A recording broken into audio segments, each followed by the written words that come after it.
my opinion, what's been missing all this time is the one scanning setup to rule them all. One ultimate scanning solution that could do everything without any compromises. But I think that we might have just found it. I've made many videos about film scanning so far, the cheapest way to scan in your film, the fastest way to scan in your film, and yet with every of these scanning solutions there was either something missing or a catch to it. Lab scans are amazing, but the costs pile up over time. Scanning with a phone is fast and cheap, but not really high quality. Scanning with a digital camera is much better, but using a copy stand or a tripod is wonky and takes a lot of effort to set up and get right. Camera scanning with the VALOI Easy120 comes close to a perfect scanning solution, but sadly doesn't allow you to scan anything larger than 35mm film, and scanning with a flatbed, well, let's not even talk about this. So what, in my opinion, was missing all this time was one scanning setup to rule them all. A setup that would be fast, fun, foolproof, but also versatile enough to let you scan in multiple formats. And what can I say, my wishes have been heard because it's finally here. The VALOI Easy120, the chunky big brother of the VALOI Easy35. And in this video we will talk about how this thing works, what I think who this was made for, we'll talk about the pros and the cons, and also answer this question if this thing is in fact the solution to all of your problems. Well, I mean scanning problems, because with all other problems that have nothing to do with film photography, well, I guess you're better off somewhere else. However, a couple of words before we start for full disclosure. VALOI has been a continuous supporter of the channel, which I'm very grateful for, and they also kindly sent me a unit of the Easy120 to try out, and they're also sponsoring this video.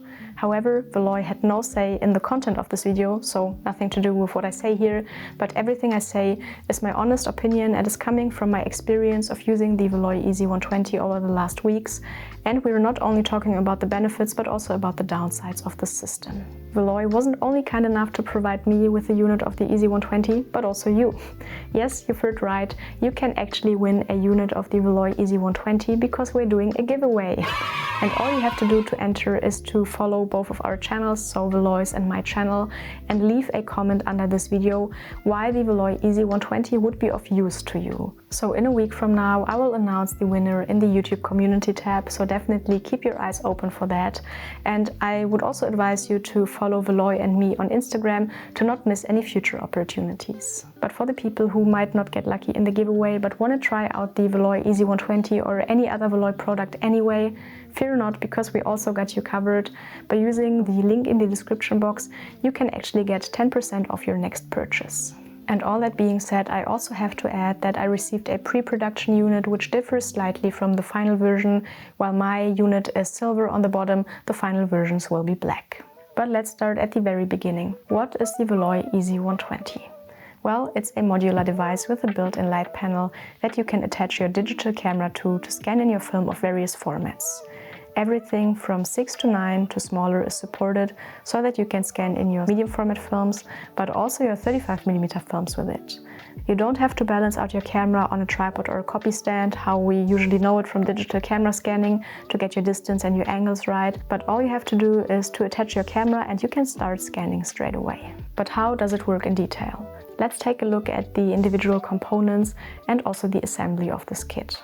The Easy120 contains of several parts. The base itself with the integrated Cinestill CS light panel, which you can turn on and off and also switch between different color temperatures.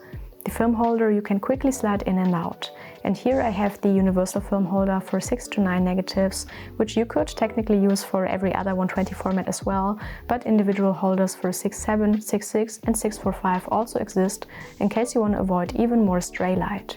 There's also film holders for 35mm available, and more holders like 35mm with film border, panoramic images or even smaller formats will be added in the future as well. The distance tubes, which you will get a set of different sizes. The lid with the filter thread so that you can attach your lens here, or if needed add one of the various filter thread adapters. The things that you also need that are not included in the kit are of course a digital camera and a macro lens. I use the Fuji X-S20, which is my main video camera, and this vintage Minolta 50mm macro lens.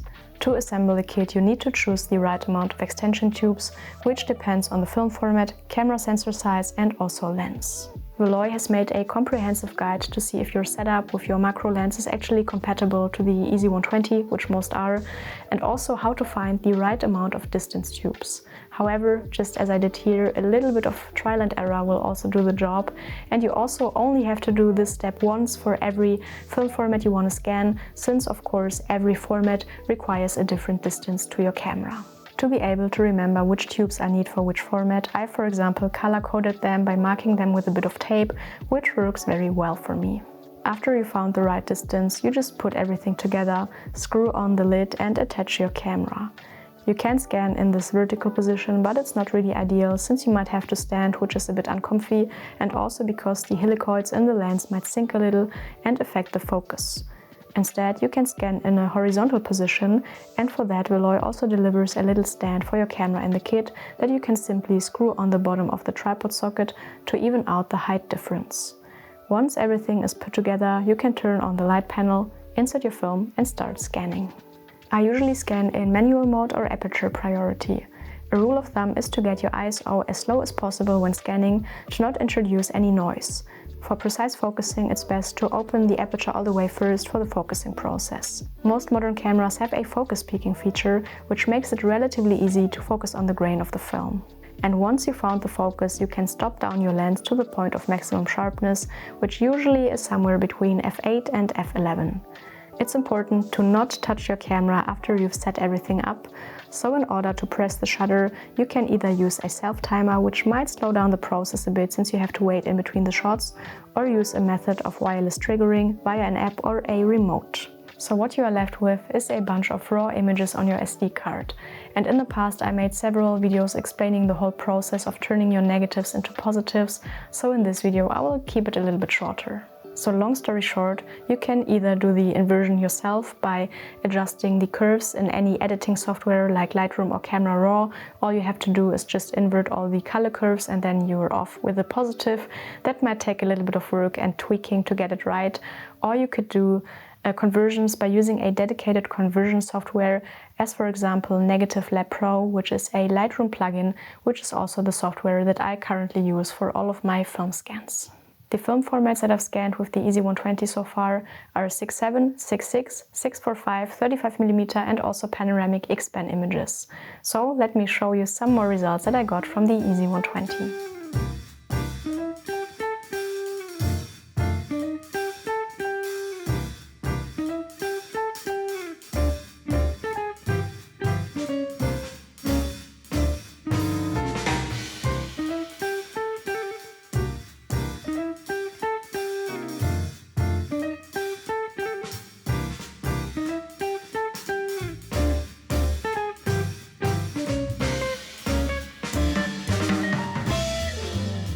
I think that the results kind of speak for themselves, but let's take another close look at the pros and the cons.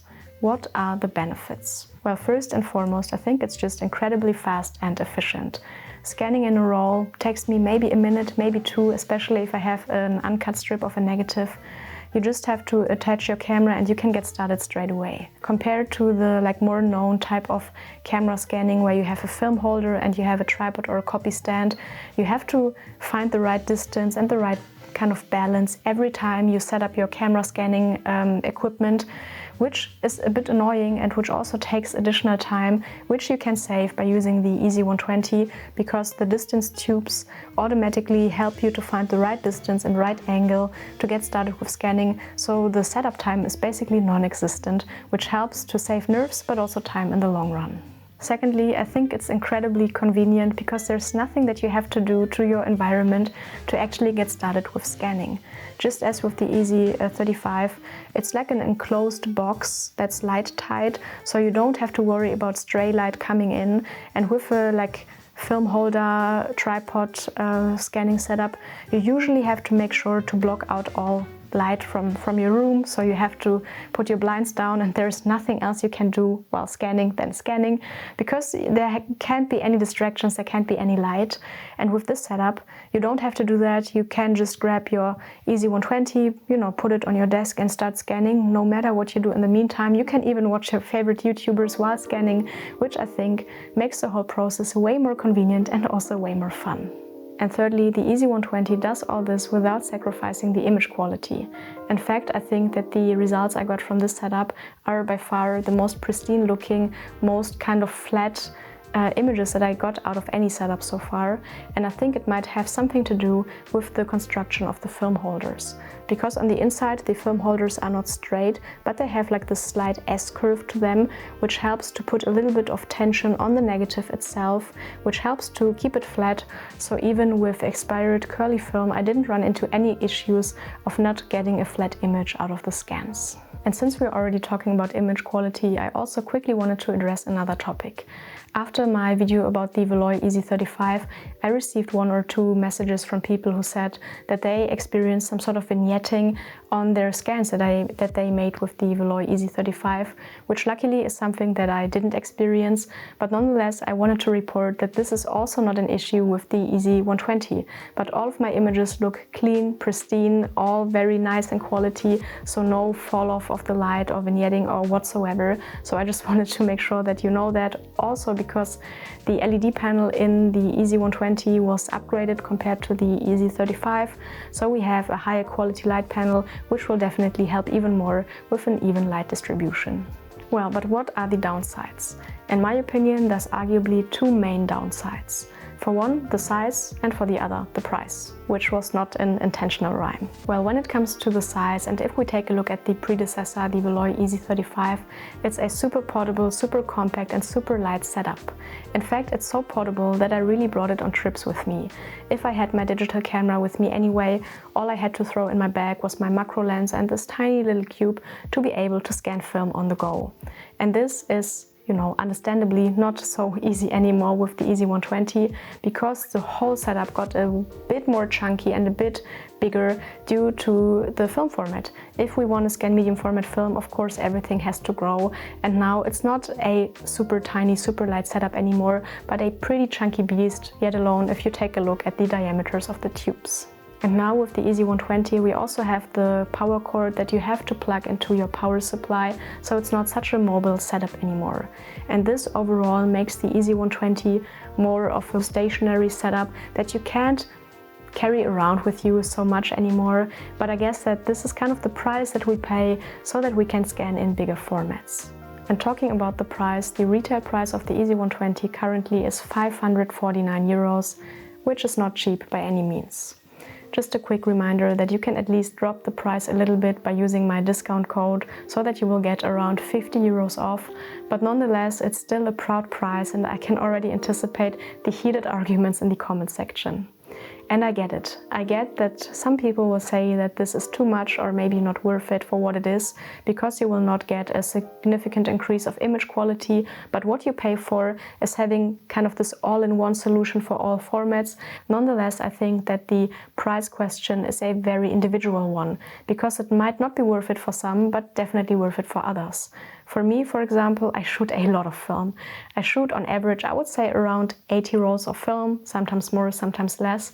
But if I would scan these 80 rolls of film at a lab, where one scan for 1 roll of film would cost me 7 euros, this purchase would already be worth it for me after 1 year. And this kind of brings us to the next question: who is the VALOI Easy120 made for, and whom would I recommend this for? Well, firstly, I think the Easy120 is for people who shoot a moderate to high amount of film each year. If you shoot a lot of film, if you need the speed and efficiency, and if the calculation pays off compared to a lab scan in the long run, then I think the Easy120 could be for you. But if you're just a casual shooter who shoots maybe 10 to 20 rolls of film a year, well, then maybe you're better off with lab scans or sticking to like a cheap film holder and tripod solution that you might have laying around the house anyway. Secondly, I would also recommend this setup for people who shoot a kind of multitude of different formats. If you only shoot 35mm film, and if you don't intend to get a medium format camera at any point in the future soon, then there really isn't a point for getting the Easy120, because I think what makes it so unique is that you have the very easy and very accessible option to scan in medium format film of different sizes.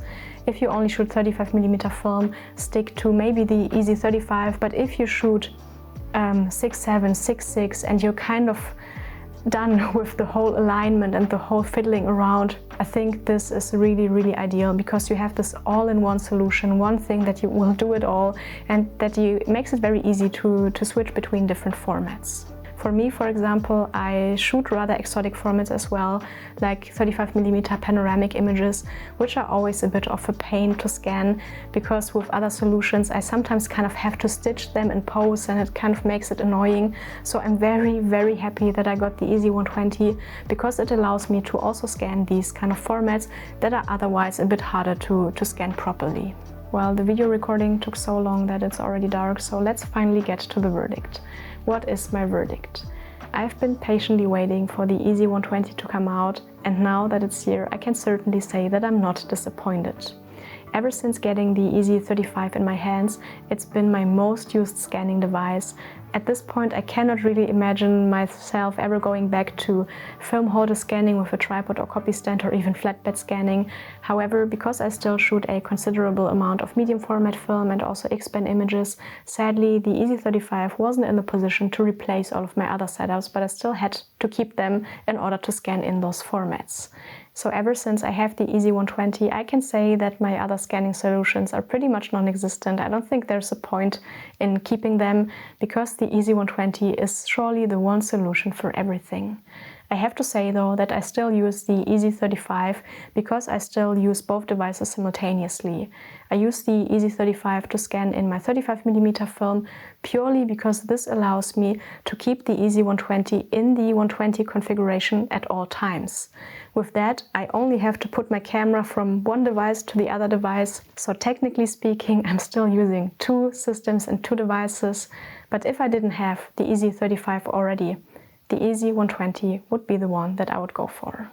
And this is everything for today. So just a quick reminder, if you want to participate in the giveaway, make sure to follow VALOI and my YouTube channel, and also leave a comment down below why you would like to get a unit of the Easy120.